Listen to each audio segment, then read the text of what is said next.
OK，繼續豐卦嘅大象辭，即係象約嗰部分啦。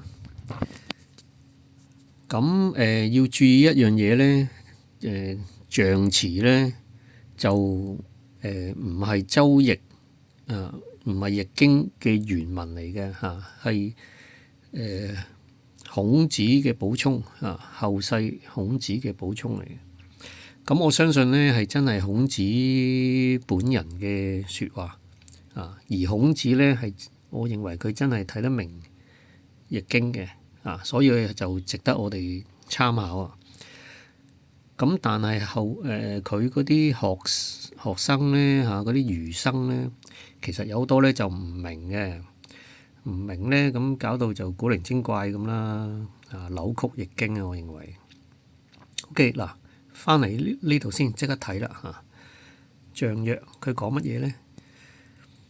佢話雷電皆至咁就風啦嚇。呢啲卦象呢，我本人就唔係好重視嘅起碼呢一刻就唔重視啊。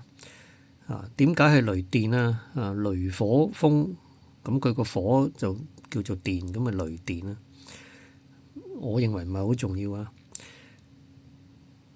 跟住就重要啦即係值得睇啦。君子就要點呢？即係作為一個領袖，佢就話：君子以節欲致盈啊！我哋睇熒光筆嗰啲嗰啲係原文。君子以節欲致盈，你作為君子咁你就要節欲。咩叫節欲呢？個節字呢？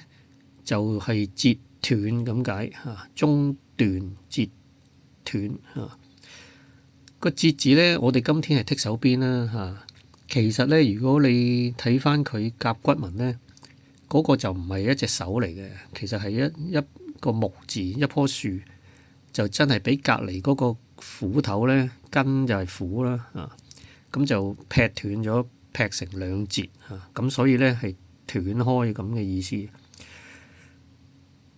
節欲欲咧係咩咧？欲就我哋今天講係監獄啦咁係啱嘅其實真係就係監獄咁樣嘅意思不過係邊個去監住佢咧？原來係兩隻狗喎。我哋睇好有趣㗎。呢個欲字咧我會拍另一條片咧去解釋呢個欲字其實你睇真啲個欲字咧，中間係個言字。左右兩邊咧係兩隻犬嚟嘅，其實係即係有兩隻狗去監察住呢個犯人。咁而呢個犯人呢，佢就言言呢，即係向帝王説話，就叫做言即係話嗰個人呢，佢點樣喺度解釋點樣去嗌救命呢？都冇用嘅，因為都冇人聽你，根本就左右兩邊咧得兩隻狗啫，佢唔俾你離開，總之就唔俾你離開，但係你就唔聽你解釋，咁樣就叫欲咁咩叫節欲呢？喺呢度嚟講呢，其實呢，佢有一個意思，即係話你要中斷、停止嗰啲咁樣嘅冤獄咁啊點呢？最尾仲有兩個字致盈簡單嚟講呢致盈即係導致到成為刑罰。刑就係刑罰啦個致字呢，其實如果要講呢，都好多嘢講嘅嗰個致字，但係我今天唔詳細啦。簡單講就係導致。成句嘅意思呢，即係話我哋要中斷嗰啲咁樣嘅無辜嘅冤獄唔好使佢呢成為一個刑罰其實欲呢，因為最初嚟講呢，就唔係一個刑罰嚟嘅我困住你嘅目的係乜嘢呢？其實只係一個羈留咁樣嘅作用即係排隊未審到你，咁你就唔好走住唔好離開，困住你咁解嘅啫。本身唔係一個刑罰。咁但係我哋今天坐監就係一個刑罰啦嚇。咁佢呢度嘅意思咧，即係話唔好俾嗰啲冤獄發生啊！嗱，點解孔子無端端喺風卦會講呢一番説話咧？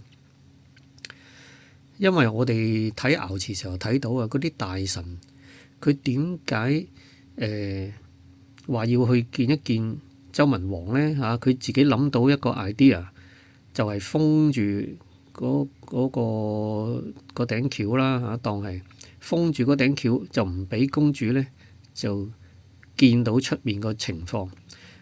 OK，咁你諗到咁樣做，但係佢唔夠膽真係去做喎。佢要首先得周文王嘅同意啊，去問過佢先啊。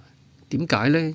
咁因為佢驚俾人話佢自作主張啊嘛，自把自為啊，驚俾人怪罪於佢。